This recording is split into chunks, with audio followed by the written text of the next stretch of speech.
ಜಗತ್ತಲ್ಲಿ ಎಲ್ಲದೂ ಎಲ್ಲ ಪ್ರೈಸ್ಗಳೂ ಡಿಮ್ಯಾಂಡ್ ಆ್ಯಂಡ್ ಸಪ್ಲೈ ಮೂಲಕ ಮೇಲೋಗುತ್ತೆ ಅಥವಾ ಕೆಳಗೆ ಹೋಗುತ್ತೆ. ಆದರೆ ಗೋಲ್ಡ್ ಈಸ್ ಎನ್ ಎಕ್ಸೆಂಪ್ಷನ್. ಗೋಲ್ಡನ್ನು investment community safe haven asset ಅಂತ ಕನ್ಸಿಡರ್ ಮಾಡಿ. ಗೋಲ್ಡ್ ರಿಸರ್ವ್ ರಷ್ಯಾದವ್ರು ಇಟ್ಟಿದ್ದನ್ನು ಅಮೇರಿಕಾ ಮತ್ತು ಬ್ರಿಟನ್ ಅವರು ಸೇರಿಕೊಂಡು ಫ್ರೀಜ್ ಮಾಡೋಕ್ಕೆ ಆರ್ಡರ್ಸ್ ಮಾಡಿದ್ರು. ಆಗ ಎಲ್ಲ ದೇಶಗಳು ಭಯ ಬಿದ್ದರು. ಯಾಕೆಂದರೆ ಅದೇ ಥರ ಎಲ್ಲ ದೇಶಗಳು ಅಲ್ಲಿ ಹಣ ಇಟ್ಟಿದ್ರು, ಅಲ್ಲಿ ಬಂಗಾರವನ್ನು ಇಟ್ಟಿದ್ರು. ಭಾರತ ಸಹಿತ ಕಳೆದ ವರ್ಷ ಇದೇ ರೀತಿ ಲಂಡನ್ನಲ್ಲಿಟ್ಟಿರೋ ಗೋಲ್ಡನ್ನು ಭಾರತಕ್ಕೆ ತರಿಸ್ಕೊಂಡಿದೆ. ಎಫ್ ಡಿ ಹೇಗೆ ಈ ರೀತಿ ಬ್ಯಾಂಕ್ಗಳಲ್ಲಿ ಇಲ್ಲಿವರೆಗೆ ವರ್ಕ್ ಮಾಡುತ್ತೋ ಅದೇ ರೀತಿ ಬಂಗಾರದಲ್ಲೇ ಎಫ್ ಡಿ ಇಡ್ಬೋದು. ಗೋಲ್ಡ್ ವ್ಯಾಲ್ಯೂ ಇದೆಯಲ್ಲ, ಇಟ್ಸ್ ವೆರಿ ಹ್ಯೂಜ್ ನಾವು. ಅದಕ್ಕಾಗಿ ನೀವು ಸ್ವಲ್ಪ ಬಂಗಾರ ಇಟ್ಟರೆ ಹಣ ಭಾಳ ದೊಡ್ಡಿರುತ್ತೆ. ಭಾರತದಲ್ಲಿ ಭಾಳ ಜಾಸ್ತಿ ಬಂಗಾರ ತಿರುಪತಿ ತಿಮ್ಮಪ್ಪ, ಅನಂತ ಪದ್ಮನಾಭ ದೇವಸ್ಥಾನ ಅವ್ರೇನು ಮಾಡಿದ್ರು, ಈ ರೀತಿ ಗೋಲ್ಡ್ ಅಮ್ನೆಸ್ಟಿ ಸ್ಕೀಮನ್ನು ಯೂಸ್ ಮಾಡಿ ಆಮೇಲೆ ಗೋಲ್ಡ್ ಮಾನಿಟೈಸೇಷನ್ ಸ್ಕೀಮನ್ನು ಯೂಸ್ ಮಾಡಿದ್ರು. ಈಗ ಆ ಬಂಗಾರದಿಂದ ಎಷ್ಟು ಹಣ ಬರುತ್ತೆ, ಆ ಹಣದಿಂದ ಎಷ್ಟು ಜನಕ್ಕೆ ಫ್ರೀ ಊಟ ಕೊಡ್ಬೋದು ದೇವಸ್ಥಾನದವರು, ಆ ಹಣದಿಂದ ಎಷ್ಟು ಜನಕ್ಕೆ ವಿದ್ಯಾಭ್ಯಾಸಕ್ಕೆ ಸೌಕರ್ಯ ಮಾಡ್ಬೋದು. ಮನಿ ಕ್ರಿಯೇಟ್ಸ್ ಮನಿ. ಎಲ್ಲಿವರೆಗೆ ನಿಮಗೆ ದುಡ್ಡಿಂದನೇ ದುಡ್ಡು ಏನಕ್ಕಾಗತ್ತೆ ಹೇಗಾಗತ್ತೆ ಗೊತ್ತಾಗಲ್ವೋ ಅಲ್ಲಿವರೆಗೆ ನೀವು ಈ ಜಗತ್ತಿನಲ್ಲಿ ದುಡ್ಡು ಮಾಡೋಕ್ಕಾಗಲ್ಲ. ಈಗ ನಿಮ್ಮಲ್ಲಿರೋ ಗೋಲ್ಡ್ ಏನಿದೆಯಲ್ಲ, ಈಗ ಇದು ಇನ್ನೊಂದು ಸೋರ್ಸ್ ಆಫ್ ಇನ್ಕಮನ್ನು ನಿಮಗೆ ETF ಮೇಲೆ, ಗೋಲ್ಡ್ ಬಾಂಡ್ ಮೇಲೆ ಅಥವಾ ಗೋಲ್ಡ್ ಫ್ಯೂಚರ್ಸ್ ಮೇಲೆ, ಕಮೋಡಿಟಿ ಮಾರ್ಕೆಟಲ್ಲಿ ಫ್ಯೂಚರ್ಸ್ ಟ್ರೇಡ್ ಆಗುತ್ತೆ. ಅಲ್ಲಿ ನೀವು ಫ್ಯೂಚರ್ಸನ್ನು ಬೈ ಮಾಡ್ಬೋದು. ನೀವೇ ಲಾಕರಲ್ಲಿ ಇಟ್ಬಿಟ್ಟು ಬಡ್ಡಿ ತೆರ್ತಾ ಇದ್ದೀರಿ, ನೀವು ಬಡ್ಡಿ ತಗೊಳ್ಳಿ, ಮಜಾ ಮಾಡಿ, ದುಡ್ಡು ಮಾಡಿ, ಈಸಿ ದಾರಿ ಇದೆ. ದುಡ್ಡಿಗೆ ದುನಿಯಾ ಅಂದರು, ದುಡ್ಡು ಮಾಡಿದ ದೊಡ್ಡ ತಣಿಗಳು, ದುಡ್ಡನ್ನೇ ದೇವರೆಂದರು. ಹೊಸದಿಗಂತ ಡಿಜಿಟಲ್ ಚಾನೆಲ್ನ ಸಮಸ್ತ ವೀಕ್ಷಕರಿಗೆ ನಮಸ್ಕಾರ. ದುಡ್ಡು ಯಾರಿಗೆ ಬೇಡ ಹೇಳಿ? ದುಡ್ಡಿಲ್ಲ ಅಂದರೆ ನಮ್ಮ ಜೀವನ ನಡೆಯೋದೇ ಇಲ್ಲ. ಬೆಳಗ್ಗೆ ಎದ್ದು ನಾವು ಓಡಿ ಇಷ್ಟೊಂದು ತರಾತುರಿಯಲ್ಲಿ ಈ ಓಡ್ತಿರೋ ಪ್ರಪಂಚ ಜೊತೆ ಓಡೋದೇನಕ್ಕೆ? ದುಡ್ಡು ಮಾಡೋಕ್ಕೆ. ನಮ್ಮ ಮೂಲಭೂತ ಸೌಕರ್ಯಗಳನ್ನು ಏನೋ ಒಂದು ಸಣ್ಣ ವಸ್ತು ಬೇಕು ಅಂದ್ರೂ ನಾವು ದುಡ್ಡು ಕೊಟ್ಟೆ ಅದನ್ನು ಪಡಿಬೇಕು. ಬೆಂಗಳೂರಂಥ ಸಿಟಿಲಿ ನಾವು ಗಾಳಿ ಬೆಳಕು ಕೂಡ ದುಡ್ಡು ಕೊಡಬೇಕಾದಂಥ ಪರಿಸ್ಥಿತಿ. ಈ ದುಡ್ಡಿರೋರಿಗೆ ದುಡ್ಡನ್ನು ಎಲ್ಲಿ ಇನ್ವೆಸ್ಟ್ ಮಾಡಬೇಕು ಅನ್ನೋ ಚಿಂತೆ, ದುಡ್ಡು ಇಲ್ಲದೆ ಇರೋರಿಗೆ ದುಡ್ಡನ್ನು ಹೇಗೆ ಮಾಡಬೇಕು ಅನ್ನೋ ಚಿಂತೆ. ಒಟ್ಟಿನಲ್ಲಿ ದುಡ್ಡು ಮನುಷ್ಯನಿಗೆ ಬೇಕಾಗಿರುವಂಥ ಬೇಕಾಗಿರುವಂಥ ಒಂದು ಥಿಂಗ್. ಈ ದುಡ್ಡನ್ನು ಹೇಗೆ ಮಾಡಬೇಕು ಅಂತ ಮಿಡಲ್ ಕ್ಲಾಸ್ ಅವರು ಯೋಚನೆ ಮಾಡ್ತಿರ್ತಾರೆ. ದುಡ್ಡನ್ನು ಹೇಗೆ ಮಾಡಬೇಕು, ಇರೋ ದುಡ್ಡನ್ನು ಹೇಗೆ ಖರ್ಚು ಮಾಡಬೇಕು, ಇದೆಲ್ಲದ್ರ ಬಗ್ಗೆ ಒಂದು ಕಾಮನ್ ಮಾಹಿತಿ ನಮಗೆ ಬೇಕಾಗಿರುತ್ತೆ. ಇಲ್ಲಿ ಇನ್ವೆಸ್ಟ್ ಮಾಡಿದ್ರೆ ನಮಗೆ ದುಡ್ಡು ಬರುತ್ತೆ, ಅಪ್ಪ ಇಲ್ಲಿ ಇನ್ವೆಸ್ಟ್ ಮಾಡಿದ್ರೆ ದುಡ್ಡು ಹೋಗ್ಬಿಟ್ರೆ ಅನ್ನೋ ಭಯನೂ ಇರುತ್ತೆ. ಯಾವ ರೀತಿ ದುಡ್ಡನ್ನು ಸರಿಯಾದ ಪ್ರಮಾಣದಲ್ಲಿ ಯೂಸ್ ಮಾಡಬೇಕು ಅದೆಲ್ಲವನ್ನ ಇವತ್ತಿನ ಈ ಸಂಚಿಕೆಯಲ್ಲಿ ನಾವು ನಿಮಗೆ ತಿಳಿಸ್ಕೊಡ್ತೀವಿ. ನಾವು ತಿಳಿಸೋದಕ್ಕಿಂತ ನಮ್ಮ ಜೊತೆ ಒಬ್ಬರು ಗೆಸ್ಟ್ ಇದ್ದಾರೆ, ತುಂಬ ಸ್ಪೆಷಲ್ ಗೆಸ್ಟ್. ಅವರು ಸವಿಸ್ತಾರವಾಗಿ ನಿಮಗೆ ಅರ್ಥ ಆಗೋ ಭಾಷೆಯಲ್ಲಿ ಹೇಳ್ಕೊಡ್ತಾರೆ. ನೀವು ಸಾಕಷ್ಟು ವಿಡಿಯೋಗಳನ್ನ ನೋಡಿರ್ತೀರ, ಅಯ್ಯೋ ಏನು ಹೇಳ್ತಿದ್ದಾರೆ ಅರ್ಥ ಆಗ್ತಿಲ್ಲ ಅಂತಲೂ ಹೇಳಿರ್ತೀರ. ಬಟ್ ಇವ್ರು ಹೇಳೋ ಭಾಷೆ ನಿಮಗೆ ಮನಕ್ಕೆ ಮುಟ್ಟುತ್ತೆ. ಅವ್ರು ಯಾರು ಅಂದರೆ ನಾರಾಯಣ್ ಅಮ್ಮಚ್ಚಿ. ಇವರು ನ್ಯೂಯಾರ್ಕ್ನ ನೆಕ್ಸ್ಟ್ ಕೋಸ್ಟ್ ಮೀಡಿಯಾ ಗ್ರೂಪ್ನ ನ್ಯೂಸ್ ಎಡಿಟರ್. ಸಾಕಷ್ಟು ವಾಲ್ ಸ್ಟ್ರೀಟ್ ಇನ್ವೆಸ್ಟರ್ಗಳ ಇಂಟರ್ವ್ಯೂನ ಮಾಡಿದ್ದಾರೆ. ಅಮೆರಿಕದ ಮಲ್ಟಿನ್ಯಾಷನಲ್ ಕಂಪನಿಯ CEOಗಳ ಸಂದರ್ಶನ ಮಾಡಿದ್ದಾರೆ. ಅದಷ್ಟೇ ಯಾಕೆ, ಸ್ಪೆಷಲ್ ಆಗಿ ನಮ್ಮ ದೇಶದಲ್ಲಿ 2016ರಲ್ಲಿ ಡಿಮಾನಿಟೈಸೇಷನ್ ಆಯಿತು. ಆದರೆ ಇದು 2016ರಲ್ಲೇ ಇವ್ರಿಗೆ ಗೊತ್ತಾಗಿತ್ತು. ಇವರು 500,000 ಮುಖಬೆಲೆಯ ನೋಟ್ಗಳನ್ನು ಮೋದಿಯವರೇ ಬ್ಯಾನ್ ಮಾಡ್ತಾರೆ ಅಂತ ಒಂದು ಆರ್ಟಿಕಲನ್ನು ಕೂಡ ಬರೆದಿದ್ರು. ಅಷ್ಟು ಕರೆಕ್ಟಾಗಿ ಪ್ರಿಡಿಕ್ಟ್ ಕೂಡ ಮಾಡಿದರು. ಇದು ನಮ್ಮದೇ ಸಂಸ್ಥೆಯ ಅಸ್ಸಿಮಾ ಮ್ಯಾಗ್ಝಿನಲ್ಲಿ ಪ್ರಿಂಟ್ ಕೂಡ ಆಗಿತ್ತು. ಅದು ಇವರು ಎಷ್ಟು ಕರೆಕ್ಟಾಗಿ ಪ್ರಿಡಿಕ್ಟ್ ಮಾಡಿದ್ರು ಅನ್ನೋದಕ್ಕೆ ಸಾಕ್ಷಿ.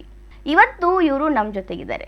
ಎಲ್ಲ ರೀತಿಯ ಡೌಟ್ಗಳನ್ನು, ಜನಸಾಮಾನ್ಯರಿಗೆ ಹೂಡಿಕೆ ಬಗ್ಗೆ ಇರಬಹುದು, ಯಾವುದೇ ಇನ್ವೆಸ್ಟ್ಮೆಂಟ್ಗಳನ್ನ ಯಾವ ರೀತಿ ಎಲ್ಲಿ ಹೂಡಿಕೆ ಮಾಡಬೇಕು ಅನ್ನೋದ್ರ ಬಗ್ಗೆ ಕರೆಕ್ಟಾಗಿ ಮಾಹಿತಿ ಕೊಡ್ತಾರೆ.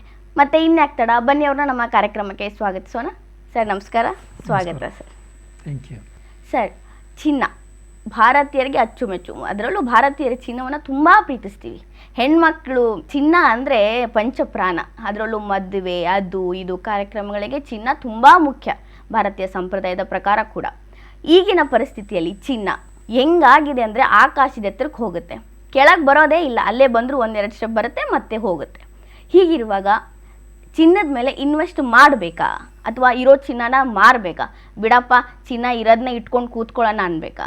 ಏನು ಸರ್ ಈಗ ಚಿನ್ನದ ಜೊತೆ ನಮ್ಮ ವ್ಯವಹಾರ ಹೇಗಿರಬೇಕು? ನೋಡಿ, ಚಿನ್ನ ಅಂದರೆ ಇಲ್ಲಿವರೆಗೆ ನಮ್ಮ ಭಾರತದ ಇತಿಹಾಸದಲ್ಲಿ ಬಂಗಾರವನ್ನು ಖರೀದಿ ಮಾಡೋದು, ಮನೇಲಿ ಇಟ್ಕೊಳ್ಳೋದು, ಅದು ಮಾತ್ರ ನಮಗೆ ಗೊತ್ತಿತ್ತು. ಇವತ್ತಿನ ಕಾಲದಲ್ಲಿ ಪರಿಸ್ಥಿತಿ ಬದಲಾಗಿದೆ. ಈಗ ನಾವು ಬಾಂಡಲ್ಲಿ ಹಾಕ್ಬೋದು, ETF ಅಲ್ಲಿ ಮಾಡ್ಬೋದು, ಆಮೇಲೆ ಇಲ್ಲ ಅಂದರೆ ಕಮೋಡಿಟಿ ಮಾರ್ಕೆಟಲ್ಲಿ ನೀವು ಗೋಲ್ಡ್ ಫ್ಯೂಚರನ್ನು ಬೈ ಮಾಡ್ಬೋದು. ಈ ಅವಕಾಶ ಇರೋ ಕಾರಣ ಭಾರತದಲ್ಲಿ ಜಾಸ್ತಿ ಜನ ಫಿಸಿಕಲ್ ಗೋಲ್ಡ್ ಅಲ್ಲದೆ ಬೇರೆ ಮೂಲಕ ಗೋಲ್ಡ್ ಮೇಲೆ ಇನ್ವೆಸ್ಟ್ ಮಾಡ್ತಾ ಇದ್ದಾರೆ. ಆದರೆ ಇವರಿಗೆ ಯಾವುದನ್ನು ತಿಳ್ಕೋಬೇಕು ಅಂದರೆ, ನೀವು ಗೋಲ್ಡ್ ಪ್ರೈಸ್ ಏನಕ್ಕೆ ಮೇಲೆ ಹೋಗ್ತಾ ಇದೆ ಅನ್ನೋದು ಜನಕ್ಕೆ ನಿಜವಾಗಿ ಗೊತ್ತಿಲ್ಲ. ಅವರೇನು ಅಂದ್ಕೊಂಡಿದ್ದಾರೆ, ಜಗತ್ತಿನಾದ್ಯಂತ ಗೋಲ್ಡ್ ಬಗ್ಗೆ ಭಾಳ ಬೇಡಿಕೆ ಇದೆ, ಅದಕ್ಕಾಗಿ ಗೋಲ್ಡ್ ಪ್ರೈಸ್ ಮೇಲೆ ಹೋಗುತ್ತೆ ಅಂತ ತಿಳ್ಕೊತಾ ಇದ್ದಾರೆ. ಅದು ತಪ್ಪು. ಜಗತ್ತಲ್ಲಿ ಎಲ್ಲ ಪ್ರೈಸ್ಗಳೂ ಡಿಮ್ಯಾಂಡ್ ಆ್ಯಂಡ್ ಸಪ್ಲೈ ಮೂಲಕ ಮೇಲೋಗುತ್ತೆ ಅಥವಾ ಕೆಳಗೆ ಹೋಗುತ್ತೆ. ಆದರೆ gold is an exemption. Gold price demand and supply ರೂಲಿಂದ ಮೇಲೆ ಕೆಳಗೆ ಆಗಲ್ಲ. ಗೋಲ್ಡ್ ಪ್ರೈಸ್ ಮೇಲೆ ಕೆಳಗೆ ಆಗೋದು ಯಾವತ್ತೂ ಜಿಯೋ ಪೊಲಿಟಿಕಲ್ ಟೆನ್ಷನ್ ಕಾರಣದಿಂದ. ಅಂದರೆ ಭಾಳ ದೇಶಗಳಲ್ಲಿ ಯುದ್ಧ ನಡೀತಾ ಇದ್ದಿದ್ರೆ, ಜಗತ್ತಿನಾದ್ಯಂತ ರಾಜಕೀಯ ವೈಷಮ್ಯ ಜಾಸ್ತಿ ಬೆಳೀತಾ ಇದ್ದಿದ್ರೆ, ಬೈಲಾಟರಲ್ ಅಂದರೆ ದೇಶದಿಂದ ದೇಶದ ಮಧ್ಯೆ ಸಂಬಂಧ ಬಿಗಡಾಯಿಸ್ತಾ ಇದ್ದಿದ್ರೆ, ಆಗ ಗೋಲ್ಡ್ ಪ್ರೈಸ್ಗಳು ಜಾಸ್ತಿ ಆಗುತ್ತೆ. ಏನಕ್ಕೆ ಅಂದರೆ ಗೋಲ್ಡನ್ನು investment community safe haven asset ಅಂತ ಕನ್ಸಿಡರ್ ಮಾಡುತ್ತೆ. ಅಂದರೆ ಸೇಫ್ ಹ್ಯಾವನ್ ಅಸೆಟ್ ಅಂದರೆ ಭಾಳ ಸೇಫಾಗಿ ಅವರು ಯಾವತ್ತೂ ಇನ್ವೆಸ್ಟ್ ಮಾಡುವಂಥ ಒಂದು ಪ್ಲ್ಯಾಟ್ಫಾರ್ಮು ಅವರಿಗೆ ಗೋಲ್ಡ್. ಓಕೆ, ನೋಡಿ, ಈ ಇನ್ವೆಸ್ಟರ್ಗಳಿಗೆ ಎಲ್ಲರೂ ಒಂದು ಕಡೆ ದುಡ್ಡನ್ನು ಹಾಕಲೇಬೇಕಾಗತ್ತೆ. ಹೌದು. ಈಗ ಇಲ್ಲ, ಈ ಒಂದು ಸ್ವಲ್ಪ ದಿವಸ ಅದು ಬೀಳುವಲ್ಲಿವರೆಗೆ ನಾನು ಸುಮ್ಮನಿರ್ತೀನಿ, ಇಲ್ಲೇ ಇಟ್ಕೋತೀನಿ, ಆಮೇಲೆ ಹಾಕ್ತೀನಿ. ಹಾಗಿಲ್ಲ. ನಮ್ಮ ದೇಶದಲ್ಲಿ ನೀವು ಬ್ಯಾಂಕಲ್ಲಿ ಸುಮ್ಮನೆ ಹಣ ಇಟ್ಟರೆ ಬಡ್ಡಿ ಬರುತ್ತೆ. ಆದರೆ ಬೇರೆ ದೇಶಗಳಲ್ಲಿ, ಅಡ್ವಾನ್ಸ್ಡ್ ದೇಶಗಳಲ್ಲಿ, ಉದಾಹರಣೆಗಾಗಿ ಜಪಾನಲ್ಲಿ, ಅಮೇರಿಕಾದಲ್ಲಿ, ಇನ್ನು ವೆಸ್ಟರ್ನ್ ಸುಮಾರು ಕಂಟ್ರಿಗಳಲ್ಲಿ ಇಂಟ್ರೆಸ್ಟ್ ರೇಟು ಭಾಳ ಕಡಿಮೆ ಇದೆ, ಕ್ಲೋಸ್ ಟು 0.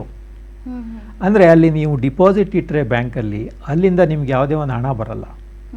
ನಾನೊಂದು ಹೆಡ್ಜ್ ಫಂಡ್ ಓನರು ಅಂದರೆ, ಹೆಡ್ಜ್ ಫಂಡ್ ಮ್ಯಾನೇಜರು ಅಂದರೆ, ಎಷ್ಟೋ ಜನ ನನಗೆ ಬೇರೆ ಬೇರೆ ಕಡೆ ಇನ್ವೆಸ್ಟ್ ಮಾಡೋಕ್ಕೆ ನನಗೆ ಹಣ ಕೊಟ್ಟಿರ್ತಾರೆ. ನಾನು ಅವರಿಗೆ ವರ್ಷಕ್ಕೆ ಒಂದು ಬಾರಿಗೆ ರಿಟರ್ನ್ಸ್ ಒಂದು ಕೊಡಲೇಬೇಕು. ಆ ಹಣವನ್ನು ನಾವು 6 ತಿಂಗಳ ಬಿಟ್ಬಿಟ್ಟು ಬೇರೆ ಕಡೆ ಹಾಕ್ತೀನಿ, ಗೋಲ್ಡ್ ಪ್ರೈಸ್ ಮೇಲೆ ಹೋಗುತ್ತೋ ಕೆಳಗೆ ಹೋಗುತ್ತೋ ನೋಡೋಣ, ಸ್ಟಾಕ್ ಮಾರ್ಕೆಟ್ ಕೆಳಗೆ ಹೋಗುತ್ತೋ ಮೇಲೆ ಹೋಗುತ್ತೋ ನೋಡೋಣ, ಆಮೇಲೆ ಇನ್ವೆಸ್ಟ್ ಮಾಡೋಣ ಅಂತ ಅವ್ನು ಕೂರಕ್ಕಾಗಲ್ಲ. ಅವ್ನು ಎಲ್ಲರೂ ಒಂದು ಕಡೆ ಹಾಕಲೇಬೇಕು. ಅದಕ್ಕಾಗಿ ಏನಾಗ್ತಾರೆ, ಸ್ಟಾಕ್ ಮಾರ್ಕೆಟ್ ಬೀಳ್ತಾ ಇದೆ ಅಂತ ಕಂಡಾಗ, ಬಾಂಡ್ ಮಾರ್ಕೆಟೂ ಭಾಳ ಬೀಳತ್ತೆ ಅಂತ ಕಂಡಾಗ, ಅಮೇರಿಕದ ಡಾಲರಲ್ಲೂ ಇನ್ವೆಸ್ಟ್ ಮಾಡೋಕ್ಕಾಗಲ್ಲ ಅಂತಂದಾಗ, ಸೇಫ್ ಹ್ಯಾವನ್ ಅಸೆಟ್ ಇರೋದು ಗೋಲ್ಡ್. ಗೋಲ್ಡಿ ತಂದ್ಬಿಟ್ಟು ಆ ಹಣವನ್ನು ಹಾಕ್ತಾನೆ. ಆಗ ಗೋಲ್ಡ್ ಪ್ರೈಸ್ ನಿಮಗೆ ಮೇಲೆ ಹೋದಂಗೆ ಆಗುತ್ತೆ. ಜಿಯೋ ಪೊಲಿಟಿಕಲ್ ಟೆನ್ಷನ್ನಿಂದ ದೇಶೀಯ ಸಂಬಂಧ ಹದಗೆಟ್ಟಾಗ ಆ ದೇಶದ ಸ್ಟಾಕ್ ಮಾರ್ಕೆಟ್ ಬೀಳತ್ತೆ. ಆಗ ಅಲ್ಲಿಂದ ಹಣ ತಕ್ಕೊಂಡು ಹೋಗಿರೋ ಇನ್ವೆಸ್ಟರು ಗೋಲ್ಡ್ ಮೇಲೆ ಹಾಕ್ತಾನೆ. ಆಗ ನಿಮಗೆ ಗೋಲ್ಡ್ ಪ್ರೈಸ್ ಮೇಲೆ ಹೋದಂಗೆ ಅನ್ಸುತ್ತೆ. ನೀವೇನು ಅನ್ಕೋತೀರಿ, ಗೋಲ್ಡಿಗೆ ಡಿಮ್ಯಾಂಡ್ ಜಾಸ್ತಿ ಆಗಿದೆ, ಅದಕ್ಕಾಗಿ ಮೇಲೆ ಹೋಗುತ್ತೆ ಅನ್ಕೋತೀರಿ. ಆ ಕಾರಣದಿಂದ ಗೋಲ್ಡ್ ಮೇಲೆ ಹೋಗಿಲ್ಲ. ಗೋಲ್ಡ್ ಯಾವತ್ತೂ ಆ ಕಾರಣದಲ್ಲಿ ಮೇಲೆ ಹೋಗೋದು ಇಲ್ಲ. ಗೋಲ್ಡ್ ಯಾವತ್ತೂ ಮೇಲೆ ಹೋಗೋದು ಈ ಜಿಯೋ ಪೊಲಿಟಿಕಲ್ ಟೆನ್ಷನ್ ಜಾಸ್ತಿ ಆದಾಗ. ಈ ನೋಡೋಣ, ಗೋಲ್ಡ್ ಪ್ರೈಸ್ ಮೊನ್ನೆ ಏನಕ್ಕೆ ಅಷ್ಟೊಂದು ಹೋಯಿತು. 2025ದಲ್ಲಿ ಗೋಲ್ಡ್ ಪ್ರೈಸ್ ರೆಕಾರ್ಡ್ ಲೆವೆಲ್ಲಿಗೆ ಹೋಯಿತು. ಕಾರಣ ಆಗಿದ್ದು ಹೀಗೆ, ರಷ್ಯಾ ಯುಕ್ರೇನ್ ಮೇಲೆ ಅಟ್ಯಾಕ್ ಮಾಡ್ತು. ಅಟ್ಯಾಕ್ ಮಾಡಿದಾಗ ಏನು ಮಾಡಿದ್ರು, ರಷ್ಯಾಕ್ಕೆ ಹೇಳಿದ್ರು, ನೋಡಪ್ಪ ವ್ಲಾಡಿಮಿರ್ ಪುಟಿನ್, ಈ ಸೈನ್ಯ ಹಿಂದಕ್ಕೆ ತಗೋಬಿಡು, ಯುಕ್ರೇನಿಗೆ ಫ್ರೀಡಮ್ ಕೊಟ್ಬಿಡು, ಸಾರಿ ಕೇಳ್ಬಿಡು ಅಂತ ಹೇಳಿದ್ರು. ಅವನು ಹೇಳಲಿಲ್ಲ. ಅವನ ಮೇಲೆ ಸ್ಯಾಂಕ್ಷನ್ ಹಾಕೋಕ್ಕೆ ಸ್ಟಾರ್ಟ್ ಮಾಡಿದ್ರು. ಸ್ಯಾಂಕ್ಷನ್ ಅಂದರೆ ದಿಗ್ಬಂಧನ, ಆರ್ಥಿಕ ದಿಗ್ಬಂಧನ ಒಂದೊಂದೇ ಹಾಕೋಕ್ಕೆ ಸ್ಟಾರ್ಟ್ ಮಾಡಿದ್ರು. ಯಾವ ಆರ್ಥಿಕ ದಿಗ್ಬಂಧನಕ್ಕೂ ಅವನು ಕೇರ್ ಮಾಡಿಲ್ಲ ವ್ಲಾಡಿಮಿರ್ ಪುಟಿನ್. ಆಗೇನು ಮಾಡಿದ್ರು, ಒಂದು ಬ್ರಹ್ಮಾಸ್ತ್ರವನ್ನು ಬಳಸಿದ್ರು. ಆ ಬ್ರಹ್ಮಾಸ್ತ್ರ ಏನು ಅಂದರೆ, London is A global financial centre. ಲಂಡನ್ನಲ್ಲಿ ರಷ್ಯಾದವರು ಗೋಲ್ಡ್ ರಿಸರ್ವ್ ಇಟ್ಟಿದ್ರು. ಸುಮಾರು ಮಿಲಿಯನ್ ಟನ್ನನ್ನು, ಅಲ್ಲ ಸುಮಾರು ಹೆಚ್ಚು ಕಮ್ಮಿ 800-900 ಟನ್ ಗೋಲ್ಡನ್ನು ರಷ್ಯಾದವರು ಲಂಡನ್ನಲ್ಲಿ ರಿಸರ್ವ್ ಇಟ್ಟಿದ್ರು. ಅಂದರೆ ಅದು ಅವರವರ ಕರೆನ್ಸಿಗಳನ್ನು ಬಚಾವ್ ಮಾಡ್ಕೊಳ್ಳೋಕ್ಕೆ ಆ ರೀತಿ ರಿಸರ್ವ್ ಇಟ್ಟಿರ್ತಾರೆ ಆ ದೇಶದ ಸೆಂಟ್ರಲ್ ಬ್ಯಾಂಕ್ಗಳು. ಸೆಂಟ್ರಲ್ ಬ್ಯಾಂಕ್ ಅಂದರೆ ನಮ್ಮ ದೇಶದಲ್ಲಿ RBI is A central bank. ಆ ದೇಶದ ಸೆಂಟ್ರ್ಗಳು ಆ ದೇಶದ ಕರೆನ್ಸಿಯನ್ನು ಬಚಾವ್ ಮಾಡ್ಕೊಳ್ಳೋಕ್ಕೆ ಯಾವತ್ತು ಗೋಲ್ಡ್ ರಿಸರ್ವ್ ಅನ್ನು ಇಟ್ಟಿರ್ತಾರೆ. ಆ ರೀತಿ ಗೋಲ್ಡ್ ರಿಸರ್ವ್ ರಷ್ಯಾದವ್ರು ಇಟ್ಟಿದ್ದನ್ನು ಅಮೇರಿಕಾ ಮತ್ತು ಬ್ರಿಟನ್ ಅವರು ಸೇರಿಕೊಂಡು ಫ್ರೀಜ್ ಮಾಡೋಕ್ಕೆ ಆರ್ಡರ್ಸ್ ಮಾಡಿದ್ರು. ರಷ್ಯಾದವ್ರ ಗೋಲ್ಡನ್ನು ಅಮೇರಿಕಾ ಮತ್ತು ಬ್ರಿಟನ್ನು ಲಂಡನ್ನಲ್ಲಿಟ್ಟಿರೋ ಗೋಲ್ಡನ್ನು ಫ್ರೀಜ್ ಮಾಡಿಬಿಡ್ತೀವಿ ಅಂತ ಫ್ರೀಜ್ ಮಾಡಿಬಿಟ್ರು. ಯಾವಾಗ ಅವ್ರದ್ದು 700-800 ಟನ್ ಬಂಗಾರ ಫ್ರೀಜ್ ಆಯಿತು, ರಷ್ಯಾದವರಿಗೆ ಅದನ್ನು ತಗೊಳ್ಳೋಕ್ಕೆ ಆಗಿಲ್ವೋ, ಅಂದರೆ ಅವ್ರ ಆ್ಯಕ್ಸೆಸ್ಸನ್ನು ಕಟ್ ಮಾಡಿಬಿಟ್ರು, ಅವರದ್ದೇ ಬಂಗಾರವನ್ನು ನಿಮಗೆ ಕೊಡಲ್ಲ, ನೀವು ಫಸ್ಟು ಯುಕ್ರೇನಿಂದ ಸೈನ್ಯ ವಾಪಸ್ ತಗೊಂಡ್ರೆ ಮಾತ್ರ ಇದನ್ನು ಕೊಡ್ತೀವಿ ಅಂದರು. ಆಗ ಎಲ್ಲ ದೇಶಗಳು ಭಯ ಬಿದ್ದರು. ಯಾಕೆಂದರೆ ಅದೇ ಥರ ಎಲ್ಲ ದೇಶಗಳು ಅಲ್ಲಿ ಹಣ ಇಟ್ಟಿದ್ರು, ಅಲ್ಲಿ ಬಂಗಾರವನ್ನು ಇಟ್ಟಿದ್ರು. ಭಾರತ ಸಹಿತ ಕಳೆದ ವರ್ಷ ಇದೇ ರೀತಿ ಲಂಡನ್ನಲ್ಲಿಟ್ಟಿರೋ ಗೋಲ್ಡನ್ನು ಭಾರತಕ್ಕೆ ತರಿಸ್ಕೊಂಡಿದೆ. ಅದಲ್ಲದೆ ಭಾರತ ಅದರದ್ದು ಕರೆನ್ಸಿಗೆ ಪ್ರಾಬ್ಲಮ್ ಆಗಬಾರ್ದು, ರಕ್ಷಣೆ ಬೇಕು ಅಂತ 700-800 ಟನ್ ಬಂಗಾರವನ್ನು ಹೊಸದಾಗಿ ಖರೀದಿ ಮಾಡಿದೆ. ಯಾವಾಗ ಈ ರೀತಿ ಸೆಂಟ್ರಲ್ ಬ್ಯಾಂಕ್ಗಳು ಗೋಲ್ಡನ್ನು ಹೊಸದಾಗಿ ಖರೀದಿ ಮಾಡ್ತಾವೋ ಆಗ ಗೋಲ್ಡ್ ಪ್ರೈಸು ಜಾಸ್ತಿ ಆಗುತ್ತೆ. ಭಾರತದವ್ರಿಗೆ ಮಾತ್ರ ಬಂಗಾರದ ಮೇಲೆ ಭಾಳ ಹುಚ್ಚುತನ ಇದೆ, ಆದರೆ ಜಗತ್ತಿನ ಬೇರೆ ದೇಶಗಳಲ್ಲಿ ಬಂಗಾರದ ಬಗ್ಗೆ ಹುಚ್ಚುತನ ಇಲ್ಲ. Bharat is the biggest buyer of gold.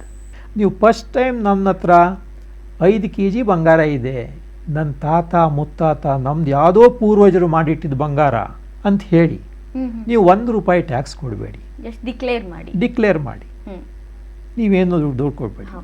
ಆಮೇಲೆ ಅದೇ ಹಣವನ್ನು, ಅದೇ ಬಂಗಾರವನ್ನು ನೀವು ಬ್ಯಾಂಕಲ್ಲಿ ಇಡಿ, FD ಥರ ಇಡಿ. ಫಿಕ್ಸೆಡ್ ಡಿಪಾಸಿಟ್ ನೀವು ಹಣ ಇಡಲ್ವಾ, ಅದೇ ಥರ ಫಿಕ್ಸೆಡ್ ಡಿಪಾಸಿಟ್ ಆಗಿ ಇಡಿ ಅಂತ ಮೋದಿ ಹೇಳಿದ್ರು. ಆಗ ನಿಮಗೆ ಬರುತ್ತೆ ಹಣ. ಈಗೇನಾಗ್ತಾ ಇದೆ, ಮನೆಗಳಲ್ಲಿಟ್ಟಿರೋ ಬಂಗಾರಕ್ಕೆ ಕಳ್ಳರು ಕದ್ಕೊಂಡು ಹೋಗ್ಬಿಡ್ಬೋದು ಅಂತ ಇವರು ಬ್ಯಾಂಕಲ್ಲಿ ಲಾಕರನ್ನು ಖರೀದಿ ಮಾಡಿಬಿಟ್ಟು ಇಡ್ತಾರೆ. ನೀವು ಬ್ಯಾಂಕಲ್ಲಿ ಬಂಗಾರವನ್ನು ಇಟ್ಟರೆ ಲಾಕರಲ್ಲಿ ನೀವು ಪ್ರತಿ ತಿಂಗಳ ಬ್ಯಾಂಕ್ನವರಿಗೆ ರೆಂಟ್ ಕೊಡಬೇಕಾಗತ್ತೆ, ಬಾಡಿಗೆ ಕೊಡಬೇಕಾಗತ್ತೆ ಆ ಲಾಕರಿಗೆ. ಇಂತಿಷ್ಟು ಬಾಡಿಗೆ ಅಂತ ಅವ್ರು ಸೆಟ್ ಮಾಡಿರ್ತಾರೆ. ಒಂದು ಮನೆ ನೀವು ಬೆಂಗಳೂರಲ್ಲಿ ಬಾಡಿಗೆ ತಗೊಳ್ಳಲ್ವಾ, ಅದೇ ಥರ ನೀವು ಬ್ಯಾಂಕಲ್ಲಿ ಲಾಕರನ್ನು ಬಾಡಿಗೆ ತಗೋತೀರಿ. ಆ ಲಾಕರಲ್ಲಿ ನಿಮ್ಮದ ಬಂಗಾರದ ಆಭರಣಗಳನ್ನು ಇಡ್ತೀರಿ. ಈಗ ಇವರದ್ದು ಯಾವ ರೀತಿ ಲೆಕ್ಕಾಚಾರ ಆಗಿದೆ ಅಂದರೆ, ಒಂದು ನೀವು ಬಂಗಾರ ಇದೆ ಅಂತ ದೇಶಕ್ಕೆ ತಿಳಿಸಿಲ್ಲ, ಆಮೇಲೆ ನಿಮ್ಮಲ್ಲಿರೋ ಬಂಗಾರವನ್ನು ಬ್ಯಾಂಕ್ ಲಾಕರಲ್ಲಿ ಇಟ್ಬಿಟ್ಟು ಸುಮ್ಮನೆ ಬ್ಯಾಂಕ್ ಅವ್ರಿಗೆ ಬೇರೆ ದುಡ್ಡು ಕೊಡ್ತಾ ಇದ್ದೀರಿ. ಇದನ್ನು ಮಾಡದೆ ನೀವು ನನ್ನ ಹತ್ರ ಇಷ್ಟು ಬಂಗಾರ ಇದೆ ಅಂತ ಫಸ್ಟ್ ಡಿಕ್ಲೇರ್ ಮಾಡಿ, ₹1 ಟ್ಯಾಕ್ಸ್ ಕಟ್ಟೋ ಅವಶ್ಯಕತೆ ಇಲ್ಲ, ಡಿಕ್ಲೇರ್ ಮಾಡಿ. ಆಮೇಲೆ FD ಆಗಿ ಇಟ್ಟಿದ್ದಿದ್ರೆ ನೀವು ಆಲ್ರೆಡಿ ಈಗ ಬಂಗಾರದಲ್ಲೇ ಭಾಳ ದುಡ್ಡು ಮಾಡಿಬಿಡ್ತಿದ್ರಿ. ನಿಮಗೆ ಗೋಲ್ಡ್ ಪ್ರೈಸ್ ಜಾಸ್ತಿ ಆಗಿದೆ ಅಂತ ಬಂಗಾರವನ್ನು ಖರೀದಿ ಮಾಡೋಕ್ಕೆ ಹೋಗೋ ಅವಶ್ಯಕತೆ ಇರ್ತಿರ್ಲಿಲ್ಲ ಭಾರತೀಯರಿಗೆ. ಇವರಿಗೆ ಬೆಂಗಳೂರಲ್ಲಿ ಬಾಡಿಗೆ ಮನೆಯವರಿಗೆ ಬರುತ್ತಲ್ಲ ₹ಲಕ್ಷಾಂತರ ಪ್ರತಿ ಮಂತಿಗೆ, ಅದೇ ಥರ ಇವರಿಗೆ ಆ FDಯಿಂದ ಬರ್ತಿತ್ತು. FD ಯಾವ ಥರ ವರ್ಕ್ ಮಾಡುತ್ತೆ ಸರ್? FD ಹೇಗೆ ಈ ರೀತಿ ಬ್ಯಾಂಕ್ಗಳಲ್ಲಿ ಇಲ್ಲಿವರೆಗೆ ವರ್ಕ್ ಆಗುತ್ತೋ ಅದೇ ರೀತಿ ಬಂಗಾರದಲ್ಲೇ FD ಇಡ್ಬೋದು. ನೀವು ಅಮೌಂಟಿಂದ ಬಡ್ಡಿ ಅಂದರೆ 5 ವರ್ಷದವರೆಗೆ ನೀವು ಈ ಬಂಗಾರವನ್ನು ಇಟ್ಕೊಳ್ಳಿ, 5 ವರ್ಷದ ನಂತರ ನನಗೆ ಅದೇ ತೂಕದ ಬಂಗಾರವನ್ನು ಕೊಡಿ. ಡಿಟ್ಟೋ ಅದೇ ಆಭರಣ ಕೊಡಲ್ಲ, ಅದೇ ತೂಕದ ಬಂಗಾರವನ್ನು ಕೊಡ್ತಾರೆ. ಈಗ ನೋಡಿ ನಿಮ್ಮ ಹತ್ರ ಇರೋ ಬಂಗಾರ ಯಾವ ಕ್ಯಾರೆಟ್ ಇಂದು, ಅದ್ರ ಕ್ವಾಲಿಟಿ ಏನು, ಅದರಲ್ಲಿ ಅದ್ರ ಒಳಗೆ ಎಷ್ಟು ತಾಮ್ರ ಇದೆ, ಎಷ್ಟು ಬೆಳ್ಳಿ ಇದೆ, ಎಷ್ಟು ಪ್ಯೂರ್ ಕ್ಯಾರೆಟ್ ಗೋಲ್ಡ್ ಎಷ್ಟಿದೆ ಅಂತ ಇವತ್ತು ಹಾಲ್ ಮಾರ್ಕಿಂಗ್ ಮೂಲಕ ನೀವು ಚೆಕ್ ಮಾಡ್ಕೋಬಹುದು. ಈಗ ಹಾಲ್ ಮಾರ್ಕಿಂಗ್ ಸೆಂಟರ್ಗಳು ಭಾರತದಲ್ಲಿ ಸಾವಿರಾರು ಗಟ್ಟಲೆ ಇದೆ. ಬರೀ ಬೆಂಗಳೂರಲ್ಲೇ ಏನಿಲ್ಲ ಅಂದ್ರೆ ಡಜನ್ಸ್ ಗಟ್ಟಲೆ ಇದೆ. ಒಂದೇ ವಾರದೊಳಗೆ ನೀವು ಈಸಿಯಾಗಿ ನಿಮ್ಮದೆಷ್ಟೇ ಬಂಗಾರ ಇರಲಿ ಹಾಲ್ ಮಾರ್ಕಿಂಗ್ ಮಾಡ್ಬೋದು. ಒಂದು ಬಾರಿ ಹಾಲ್ ಮಾರ್ಕಿಂಗ್ ಮಾಡಿ, ಹಾಲ್ ಮಾರ್ಕ್ ಅಂದ್ರೆ ನಿಮ್ಗೊಂದು ರಿಸಿಪ್ಟ್ ಕೊಡ್ತಾರೆ. ನೋಡಪ್ಪ ಇದ್ರ ಕ್ಯಾರೆಟ್ ಇಷ್ಟು, ಇದರ ಮಾರ್ಕೆಟ್ ವ್ಯಾಲ್ಯೂ ಇವತ್ತಿನ ರೇಟಿಗೆ ಇಷ್ಟು, ಇದರಲ್ಲಿ ಇಷ್ಟು ಗೋಲ್ಡ್, ಇಷ್ಟು ಈ ಗೋಲ್ಡಲ್ಲಿ ಇಷ್ಟು ತಾಮ್ರ ಇದೆ, ಇಷ್ಟು ಬೆಳ್ಳಿ ಇದೆ, ಇದು ಈ ಕ್ಯಾರೆಟಿನ್ ಗೋಲ್ಡ್ ಅಂತ ಒಂದು ರಿಸಿಪ್ಟ್ ಕೊಡ್ತಾರೆ. ಆ ರಿಸಿಪ್ಟನ್ನು ತಗೊಂಡು ಹೋಗ್ಬಿಟ್ಟು ಬಂಗಾರನೂ ತಗೊಂಡು ಹೋಗ್ಬಿಟ್ಟು ಬ್ಯಾಂಕಲ್ಲಿ ಇಡಿ. ನೋಡ್ರಪ್ಪ 5 ವರ್ಷ ನಾನು ಇದನ್ನು ಫಿಕ್ಸ್ಡ್ ಆಗಿ ಡಿಪಾಸಿಟ್ ಇಡ್ತೀನಿ, 5 ವರ್ಷದವರೆಗೆ ಈ ಬಂಗಾರವನ್ನು ತಗೊಳ್ಳಲ್ಲ, ನೀವು ಈ ಬಂಗಾರವನ್ನು ಯೂಸ್ ಮಾಡ್ಕೊಳ್ಳಿ. ಆದರೆ ನನಗೆ ಪ್ರತಿ ಮಂತಿಗೋ ಪ್ರತಿ ವರ್ಷಕ್ಕೋ ಅಷ್ಟು ವ್ಯಾಲ್ಯೂ ರೂಪಾಯಿಯನ್ನು ನನಗೆ ಬಡ್ಡಿಯಾಗಿ ಕೊಟ್ಬಿಡಿ. ಈಗ ಬ್ಯಾಂಕ್ನವರು ನಿಮಗೆ ಬಡ್ಡಿ ಕೊಡಬೇಕಾಗತ್ತೆ. ಅದೇ ಎಷ್ಟು ಪರ್ಸೆಂಟ್ ಬಡ್ಡಿ ಕೊಡ್ತಾರೆ? ಬೇರೆ ಬೇರೆ ಆಗಿದೆ, ಬೇರೆ ಬೇರೆ ಇದೆ. ಭಾಳ ಕಡಿಮೆ ರೇಟ್ ಇದೆ ಬಡ್ಡಿ, ಒಂದು 2%, 2.5% ಇದೆ. ಅರೆ that's a very big money. ಯಾಕೆಂದ್ರೆ ಗೋಲ್ಡ್ ವ್ಯಾಲ್ಯೂ ಇದೆಯಲ್ಲ, ಇಟ್ಸ್ ವೆರಿ ಹ್ಯೂಜ್ ನಾವು. ಅದಕ್ಕಾಗಿ ನೀವು ಸ್ವಲ್ಪ ಬಂಗಾರ ಇಟ್ಟರೆ ಹಣ ಭಾಳ ದೊಡ್ಡ ಇರುತ್ತೆ. ಅದೇ ಬಹಳ ದೊಡ್ಡ ಹಣಕ್ಕೆ 2.5% ಬಡ್ಡಿ ಅಂದ್ರೂ ನಿಮಗೆ ಬರೋ ಇದೆಯಲ್ಲ ಹಣ ಬಹಳ ಬಿಗ್ ಹಣ ಬರ 2.5% ಬಡ್ಡಿ ಅನ್ಕೋಬೇಡಿ. ಯಾಕೆಂದ್ರೆ ನಿಮ್ಮ ಹಣ, ನಿಮ್ಮ ಬಂಗಾರದ ಹಣ ಭಾಳ ವ್ಯಾಲ್ಯೂ ಇದೆ. ಅದಕ್ಕೆ ನಿಮಗೆ ನಿಮ್ದು ಡಿಪಾಸಿಟ್ ಹಣನೇ ಜಾಸ್ತಿ ಇರುವಾಗ ಬಡ್ಡಿ ಕಡಿಮೆ ಆದ್ರೂ ನಿಮಗೆ ಬಡ್ಡಿ ಟೋಟಲ್ ಅಮೌಂಟ್ ನಿಮಗೆ ಜಾಸ್ತಿನೇ ಆಗುತ್ತೆ. ಈಗ ನೀವೇ ಲಾಕರಲ್ಲಿ ಇಟ್ಬಿಟ್ಟು ಬಡ್ಡಿ ತೀರ್ತಾ ಇದ್ದೀರಿ. ಹೌದು, ನೀವು ಬಡ್ಡಿ ತಗೊಳ್ಳಿ, ಮಜಾ ಮಾಡಿ, ದುಡ್ಡು ಮಾಡಿ, ಈಸಿ ದಾರಿ ಇದೆ. ಸರ್ ಈಗ ಒಂದು ಚೈನ್ ಇದೆ, ಗೋಲ್ಡ್ ಚೈನು, ಒಂದು 20 ಗ್ರಾಮ್ ಅಂತ ಅನ್ಕೊಳ್ಳೋಣ. ಈಗ ಚೈನ್ನ ನಾನು ಇಡ್ತೀನಿ ತಗೊಂಡು ಹೋಗಿ, ನೀವು ಹೇಳೋ ಥರನೇ ನಾನು ಅದನ್ನ ಬಡ್ಡಿನ ತಗೋತೀನಿ ಅದ್ರದ್ದು. ನೀವು ಯೂಸ್ ಮಾಡ್ಕೊಳ್ಳಿ, 5 years ಆದ್ಮೇಲೆ ನಂಗೆ ಬೇಕು ಅಂತ. ಅವ್ರು ನನಗೆ ಚೈನೇ ಕೊಡ್ಬೋದು ಅಥವಾ ಬೇರೆ ಏನಾದರೂ ಕೊಡ್ಬೋದು, ಬಟ್ ಅದೇ ವ್ಯಾಲ್ಯೂ ಅದೇ ತೂಕದ ಕೊಡ್ತಾರೆ. ಅದೇ ತೂಕದೊಂದೇ ಅಲ್ಲ, ಅದೇ ಕ್ಯಾರೆಟಿನ ಬಂಗಾರ ಕೊಡ್ತಾರೆ. ಓಕೆ, ನಾನು ಯಾವ್ದನ್ನ ಇಟ್ಟಿದ್ದೆ, ಯಾವ ಕ್ಯಾರೆಟ್ ಇಟ್ಟಿದ್ದೆ, ಏನು ತೂಕ ಇತ್ತು, ಅದೇ ಗುಣಮಟ್ಟದ ಬಂಗಾರ. ಓಕೆ, ಬಟ್ ಚೈನ್ ಇರೋದಿಲ್ಲ, ನಾನು ಇಟ್ಟಿದ್ದ ಚೈನ್ ಇರೋದಿಲ್ಲ. ನಿಮ್ಮ ಅದೇ ತರ ಚೈನನ್ನೇ ಕೊಡ್ತಾರೆ ಅವರು. ನಮ್ಮದೇ ತರ ಬಿಟ್ಟು ಅದೇ ಚೈನೇ ಆಗಿರ್ಲಿಕ್ಕಿಲ್ಲ. ಆದ್ರೆ ಒಂದು ನೆನಪಿಟ್ಕೊಳ್ಳಿ, ಇವತ್ತಿನ ಕಾಲದಲ್ಲಿ ಎಲ್ಲ ಆಭರಣಗಳನ್ನು ಮಾಡೋದು ಮಷಿನ್, ಎಲ್ಲೂ ಜನ ಮಾಡೋದಿಲ್ಲ. ನೀವು ಯಾವುದೇ ರೀತಿ ಆಭರಣ ಬೇಕು ಅಂದ್ರೂ ಮಷಿನ್ನು ಬೇಗ ಮಾಡ್ಕೊಡುತ್ತೆ. ಅದನ್ನ ಮಾಡ್ಕೊಳ್ಳೋದು ಯಾವ ದೊಡ್ಡದು ಅಲ್ಲ. ಬಂಗಾರವನ್ನ ಆ ಮಟ್ಟಿಗೆ ಪ್ರೀತಿ ಮಾಡಬೇಡಿ. ಬಂಗಾರ ನಿಮಗೆ ಹೇಳಿ ಡಿಸೈನ್ ಅನ್ನ ಮಾಡ್ಕೊಡತ್ತೆ ಮಷಿನ್, ಭಾಳ ಬೇಗ ಮಾಡ್ಕೊಡತ್ತೆ. ಇನ್ನೂ ಚೆನ್ನಾಗಿ ಡಿಸೈನು ಬೇಕಾದ್ರೆ ಮಾಡಿಸ್ಕೋಬೋದಲ್ಲ. ಯಾಕೆ ಇಲ್ಲ, ಇದೇ ರೀತಿ ಡಿಸೈನಿಂದೇ ಬೇಕಾಗಿತ್ತು, ನೀವು ಬಂಗಾರವನ್ನು ಮುರಿದು ಬಿಡ್ತೀರಿ, ಅದಕ್ಕಾಗ ನಾನು ನಿಮಗೆ ಫಿಕ್ಸ್ಡ್ ಡಿಪಾಸಿಟ್ ಇಡಲ್ಲ. ಇಲ್ಲ, ತಪ್ಪು. ಆ ರೀತಿ ಬಂಗಾರದ ಬಗ್ಗೆ ನೀವು ಭಾಳ ವ್ಯಾಮೋಹ ಬೇಡ. ನೀವು ಆ ರೀತಿ ವ್ಯಾಮೋಹ ಇಟ್ಕೊಂಡ್ರೆ ನೀವೇ ರೀತಿ ಬ್ಯಾಂಕ್ ಲಾಕರಲ್ಲಿ ಇಟ್ಬಿಟ್ಟು ದುಡ್ಡು ತೆರ್ತೀರ ಹೊತ್ತು ನೀವು ಬಂಗಾರದ ಲಾಭ ತಗೊಳ್ಳಲ್ಲ. ನಿಮಗೆ ಎಷ್ಟು ಬಂಗಾರ ಬೇಕು ಅದನ್ನ ಮನೆಯಲ್ಲೇ ಇಟ್ಕೊಳ್ಳಿ, ಉಳಿದ ಬಂಗಾರವನ್ನ ಡಿಪಾಸಿಟ್ ಇಟ್ಬಿಟ್ಟು FD ಇಟ್ಬಿಟ್ಟು ದುಡ್ಡು ಮಾಡಿ. ಈಗ ಭಾರತದಲ್ಲಿ ಭಾಳ ಜಾಸ್ತಿ ಬಂಗಾರ ತಿರುಪತಿ ತಿಮ್ಮಪ್ಪ, ಅನಂತ ಪದ್ಮನಾಭ ದೇವಸ್ಥಾನ, ಆಮೇಲೆ ಗುಜರಾತಿಂದ ದೇವಸ್ಥಾನ ಅಲ್ಲೆಲ್ಲ ಇತ್ತು. ಅವ್ರೇನು ಮಾಡಿದ್ರು, ಈ ರೀತಿ ಗೋಲ್ಡ್ ಅಮ್ನೆಸ್ಟಿ ಸ್ಕೀಮನ್ನು ಯೂಸ್ ಮಾಡಿ, ಆಮೇಲೆ ಗೋಲ್ಡ್ ಮಾನಿಟೈಸೇಷನ್ ಸ್ಕೀಮನ್ನು ಯೂಸ್ ಮಾಡಿಕೊಂಡು ಅವರು ಈ ರೀತಿ ಬ್ಯಾಂಕ್ಗಳಲ್ಲಿ FD ಇಟ್ಟಿದ್ದಾರೆ. ತಿರುಪತಿ ತಿಮ್ಮಪ್ಪ, ತಿರುಪತಿ ತಿಮ್ಮಪ್ಪ ದೇವಸ್ಥಾನಕ್ಕೆ ಒಂದೇನೆ 100 ಕೋಟಿ ರೂಪಾಯಿ ಈ ರೀತಿ ಬರುತ್ತೆ FDಯಿಂದ. ಪ್ರತಿ ವರ್ಷ 100 ಕೋಟಿ ಬರುತ್ತೆ. ನನ್ನ ಲೆಕ್ಕ 1000 ಹತ್ರನೇ ಕೋಟಿ ಬರ್ಬೋದು. ನೋಡಿ, ಸುಮ್ಮನೆ ಇಲ್ಲಿಗೆಲ್ಲ ಸುಮ್ಮನೆ ವೇಸ್ಟ್ ಆಗಿತ್ತು ಹಣ. ಅದೇ ಈಗ FD ಆ ಬಂಗಾರ, ಈಗ ಆ ಬಂಗಾರದಿಂದ ಎಷ್ಟು ಹಣ ಬರುತ್ತೆ, ಆ ಹಣದಿಂದ ಎಷ್ಟು ಜನಕ್ಕೆ ಫ್ರೀ ಊಟ ಕೊಡ್ಬೋದು ದೇವಸ್ಥಾನದವರು, ಆ ಹಣದಿಂದ ಎಷ್ಟು ಜನಕ್ಕೆ ವಿದ್ಯಾಭ್ಯಾಸಕ್ಕೆ ಸೌಕರ್ಯ ಮಾಡ್ಬೋದು. ದುಡ್ಡಿಂದನೇ ದುಡ್ಡಾಗತ್ತೆ. ಯಾವತ್ತೂ ನೆನಪಿಟ್ಕೊಳ್ಳಿ, money creates money. If you don't know how it creates money, you will not make money in your life. ಮನಿಯಿಂದ ದುಡ್ಡಿಂದನೇ ದುಡ್ಡಾಗತ್ತೆ ಅನ್ನೋ ನಿಮ್ಗೆ ಗೊತ್ತಿರಬೇಕು. ಆಮೇಲೆ ದುಡ್ಡಿಂದ ದುಡ್ಡು ಹೇಗಾಗತ್ತೆ ಅಂತ ನಿಮ್ಗೆ ಗೊತ್ತಿರಬೇಕು. ಎಲ್ಲಿವರೆಗೆ ನಿಮ್ಗೆ ದುಡ್ಡಿಂದನೇ ದುಡ್ಡು ಏನಕ್ಕಾಗತ್ತೆ, ಹೇಗಾಗತ್ತೆ ಗೊತ್ತಾಗಲ್ವೋ, ಅಲ್ಲಿವರೆಗೆ ನೀವು ಈ ಜಗತ್ತಿನಲ್ಲಿ ದುಡ್ಡು ಮಾಡೋಕ್ಕಾಗಲ್ಲ. ಒಂದು ವೇಳೆ ಇಷ್ಟು ಗೊತ್ತಿಲ್ಲದಿರೋ ನೀವು ದುಡ್ಡು ಮಾಡಿದ್ದಿದ್ರೆ ನೀವು ಯಾವುದೋ ಒಂದು ಲಾಟ್ರಿ ಹೊಡೆದ್ಬಿಟ್ಟು ದುಡ್ಡು ಮಾಡಿದ್ದೀರಿ, ಅದೃಷ್ಟಯುತವಾಗಿ ದುಡ್ಡು ಮಾಡಿದ್ದೀರಿ ಹೊತ್ತು ನೀವು ನಿಜವಾಗಿ ಪ್ರಾಮಾಣಿಕವಾಗಿ ದುಡ್ಡು ಮಾಡಿಲ್ಲ. ಅದಕ್ಕಾಗಿ ನೀವು ಸಿಂಗಲ್ ಸೋರ್ಸ್ ಆಫ್ ಇನ್ಕಮನ್ನು ಡಿಪೆಂಡ್ ಆಗಿದ್ದೀರಿ. ಅದಕ್ಕಾಗಿ ಈ ನಿಮ್ಮಲ್ಲಿರೋ ಗೋಲ್ಡ್ ಏನಿದೆಯಲ್ಲ, ಈಗ ಇದು ಇನ್ನೊಂದು ಸೋರ್ಸ್ ಆಫ್ ಇನ್ಕಮನ್ನು ನಿಮಗೆ ಕೊಡುತ್ತೆ. ಅದನ್ನು ಯೂಸ್ ಮಾಡ್ಕೊಳ್ಳಿ. ETF ಮೇಲೆ, ಗೋಲ್ಡ್ ಬಾಂಡ್ ಮೇಲೆ, ಅಥವಾ ಗೋಲ್ಡ್ ಫ್ಯೂಚರ್ಸ್ ಮೇಲೆ, ಕಮೋಡಿಟಿ ಮಾರ್ಕೆಟಲ್ಲಿ ಫ್ಯೂಚರ್ಸ್ ಟ್ರೇಡ್ ಆಗುತ್ತೆ. ಅಲ್ಲಿ ನೀವು ಫ್ಯೂಚರ್ಸನ್ನು ಬೈ ಮಾಡ್ಬೋದು. ಇದು 3 ಮೂಲಕ ನೀವು ಫಿಸಿಕಲ್ ಅಲ್ಲದೆ ನಾನ್ ಫಿಸಿಕಲ್ ಗೋಲ್ಡಲ್ಲಿ ಇನ್ವೆಸ್ಟ್ ಮಾಡೋದು ಅಂದರೆ ಈ 3 ದಾರಿ. ಈಗ ಗೋಲ್ಡ್ ಲೋನ್ ಮಾಡೋದ್ರಿಂದ ತುಂಬಾ ಲಾಸ್ ಆಗುತ್ತೆ ಅವ್ರಿಗೆ. ಅದ್ರ ಬದಲು ಈ ರೀತಿ ಗೋಲ್ಡ್ FD ಇಡ್ಬೋದಲ್ವಾ ಸರ್? ಗೋಲ್ಡ್ FD ಇಡ್ಬೋದು. ಈಗ ಲೋನ್ ಇವ್ರ ದುಡ್ಡು ತಗೊಬಂದು ಇವರೇ ಬಡ್ಡಿ ಕಟ್ಟಿ ಮತ್ತೆ ಅಸಲನ್ನ ಕೊಟ್ಟು ವಾಪಸ್ ಗೋಲ್ಡನ್ನ ತಗೋಬೇಕಾಗ್ತದೆ. ಅನಿವಾರ್ಯ, ಅವರಿಗೆ ದುಡ್ಡಿನ ಅವಶ್ಯಕತೆ ಇರುತ್ತೆ. ಈ ರೀತಿ FD ಮಾಡೋದ್ರಿಂದ ಅದರಿಂದ ಬರೋ ಇಂಟ್ರೆಸ್ಟನ್ನೇ ಇವರು ಬಳಸ್ಕೋಬಹುದು. ಅದರಿಂದನೇ ಒಂದು ಎಕ್ಸ್ಟ್ರಾ ಅವ್ರಿಗೆ ಒಂದು ಸೋರ್ಸ್ ಆಫ್ ಇನ್ಕಮ್ ಆಗುತ್ತೆ. ಈಗ ನೀವು ಬೆಂಗಳೂರಲ್ಲಿ ಒಂದು 3-4 ಬಾಡಿಗೆ ನೀವು ಕೊಟ್ಟಿದ್ರೆ 3-4 ಜನ, ನೀವು 3-4 ಫ್ಯಾಮಿಲಿ ನಿಮಗೆ ಪ್ರತಿ ತಿಂಗಳ ಬಾಡಿಗೆ ಕೊಡ್ತಾರೆ ಅಂದರೆ, ನೀವು ಬೆಂಗಳೂರಲ್ಲಿ ಜಾಬೂ ಮಾಡ್ತಾ ಇದ್ದೀರಿ ಅಂದರೆ ನಿಮಗೆ 2 ಸೋರ್ಸ್ ಆಫ್ ಇನ್ಕಮ್ ಆದಂಗೆ ಆಯಿತು. ಒಂದು, ಪ್ರತಿ ಮಂತ್ ಬಾಡಿಗೆ ಅವರು ಬಾಡಿಗೆ ಕೊಡ್ತಾರೆ, ಅದೊಂದು ಹಣ. ಆಮೇಲೆ ಆಫೀಸಲ್ಲಿ ಸಂಬಳ ಕೊಡ್ತಾರೆ, ಅದು ಇನ್ನೊಂದು ಹಣ. 2 ಸೋರ್ಸ್ ಆಫ್ ಇನ್ಕಮ್ ಆಯಿತು. ಅದೇ ಥರ ಇನ್ನೊಂದು ಸೋರ್ಸ್ ಆಫ್ ಇನ್ಕಮನ್ನು ನೀವು ಗೋಲ್ಡ್ ಮೂಲಕ ಮಾಡ್ಕೋಬಹುದು. ಅಂದರೆ ಈ ಬಂಗಾರವನ್ನು FD ಇಡಿ, ಅದು ಪ್ರತಿ ತಿಂಗಳನೋ ಪ್ರತಿ ವರ್ಷಕ್ಕೋ 1 ಬಾರಿ ಕೊಡ್ತಾರೆ. ಆ ಅವಾಗ ನಿಮಗೆ 2 ಸೋರ್ಸ್ ಆಫ್ ಇನ್ಕಮ್ ಆಯ್ತಲ್ಲ. Yes. ಈಗ ಮಾಡ್ತಾ ಇರೋ ಜಾಬು, ಇನ್ನೊಂದು ಗೋಲ್ಡಿಂದ Gold. ಬರ್ತಾ ಇರೋ ರೆಂಟ್ ಇನ್ಕಮ್. ಎಸ್ ಎಸ್ ಹ್ಞೂ ಇದನ್ನು ಬಿಟ್ಬಿಟ್ಟು ಎಷ್ಟೋ ಜನ ಏನು ಮಾಡಿದ್ದಾರೆ ಅಂದರೆ ಇವರೇ ಲಾಕರಲ್ಲಿ ಇಟ್ಬಿಟ್ಟು ಬಾಡಿಗೆ ಕಟ್ತಿದ್ದಾರೆ. ಬಾಡಿಗೆ ಕಟ್ಬಿಟ್ಟು ಇವ್ರ ಇನ್ಕಮ್ ಅನ್ನು ಕಳ್ಕೊತಾ ಇದ್ದಾರೆ. ಎಸ್ ಕಾಸೆ ಪಣ ಗಟ್ಟಿ ಮನಿ ಮನಿ ಕಾಸೆ ಪಣ ಗಟ್ಟಿ ಮನಿ ಮನಿ